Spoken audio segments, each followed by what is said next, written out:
channel, Nurse Sonia. Thank you. Hope you are all in good condition and good health. And make sure that you always wash your hands and practice social distancing and always wear mask when going outside, okay?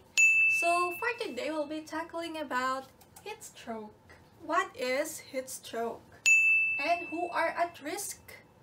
And signs and symptoms of heat stroke?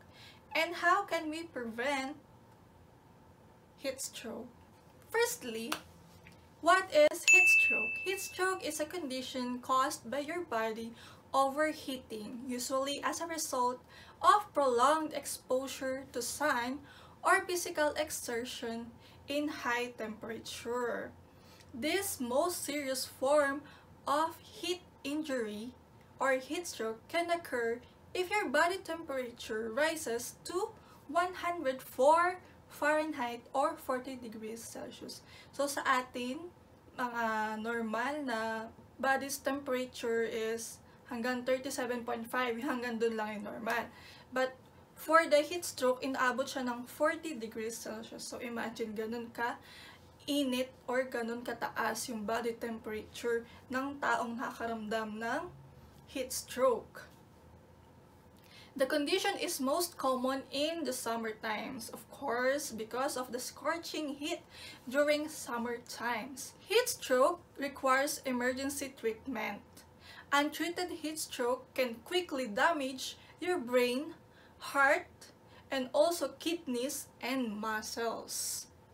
The damage worsens the longer treatment is delayed. Huwag natin ipagwalang bahala ang heat stroke, increasing your risk of serious complication of death. Imagine ganun ka-serious ang heat stroke. So, better i-prevent na lang natin. Kasi prevention is better than cure. So, who are at risk of heat stroke? First one is our seniors. Of course, meron na silang mga underlying disease and it can contribute for the heat stroke, especially yung may mga high blood pressure, diabetes, yan yung mga common na nagiging sakit ng mga senior citizens natin. And next one is children. Of course, they are still sensitive, especially to heat. And for the athletes, as I mentioned a while ago, physical exertion can contribute to heat stroke. So, athletes are at risk as well. And of course, outdoor workers, especially in some countries like in the Middle East. Ayan, sobrang challenging ito para sa mga outdoor workers because it is very hot outside, scorching heat as in. Sometimes it can rise into 50 degrees Celsius. Ganun kainit sa labas. So imagine those person who are working outdoors.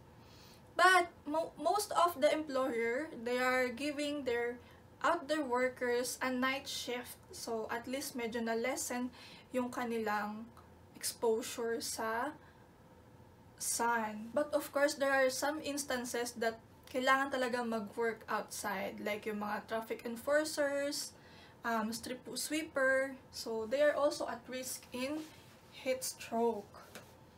And also mga drivers, like yung mga sa tricycle drivers and jeepney drivers. Signs and symptoms. Ayan, no sweating. As I mentioned a while ago, it can reach up to 104 Fahrenheit or 40 degrees Celsius. And also dry, hot, red skin, of course, para kang nabilad sa araw. Nabilad. Para kang, dinaig mo pa yung nag-sunbathing. Dry, hot, red skin. And dizziness and headache. Ayan. Mostly because of the dehydration, they are experiencing dizziness and headache. So, make sure na iinom lagi ng tubig.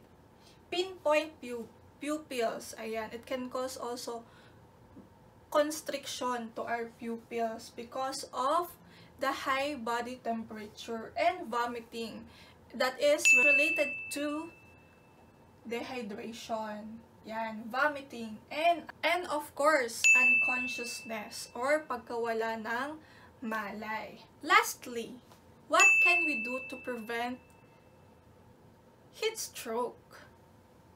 Firstly, drink enough. Ideally, 8 to 10 glasses of water per day. Pero pag sobrang mainit, kahit hanggang 12 glasses of water.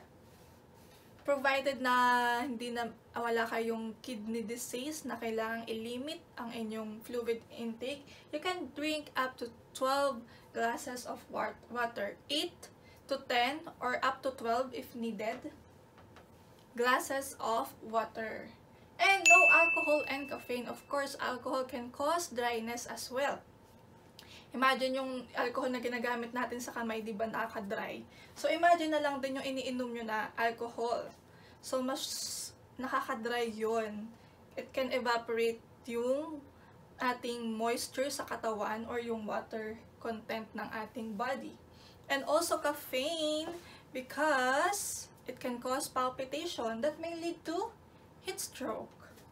Cool showering. Ayan, importante yan.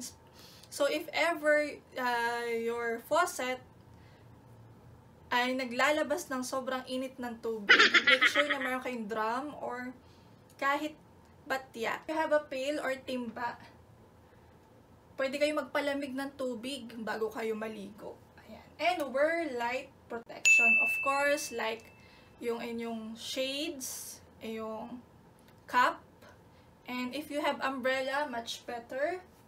And wear lang yung cotton na damit para hindi masyadong mainit sa katawan. Syempre, it can cause sweating pa rin.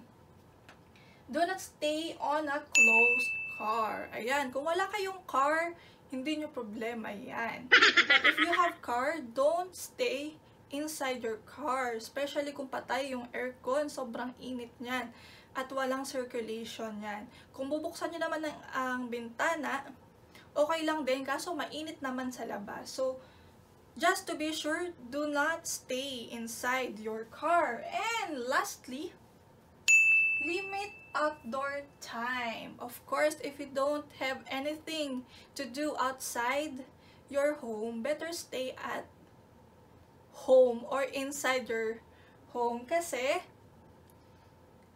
at least mabawasan yung risk mo to have heat stroke. So, yun lang naman ang dapat natin gawin. And of course, make sure na mag-relax lang tayo palagi, huwag mai-stress kasi can lead to heat stroke din. All of this, lahat talaga yan ay importante nating malaman, especially now na sobrang init. And I heard in Middle East, it can reach up to 50 degrees Celsius. Imagine kung gaano kainit yun. Kasi ang 37.6 or 37.7 yun na yung init sa katawan natin na may lagnat.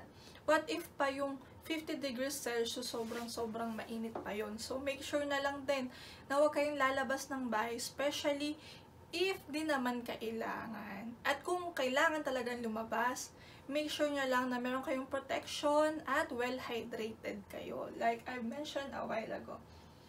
Ayun guys, so hopefully may mga natutunan kayo sa ating health teachings for today. And kahit papano, sana may na-impart ako at feel free to share it to your friends, to your loved ones, especially to your elderly loved ones. Kasi I know madalas ay nasa labas sila o kaya ay syempre mas at risk sila sa heat stroke. Please feel free to share this video and make sure lang na lagi tayong safe.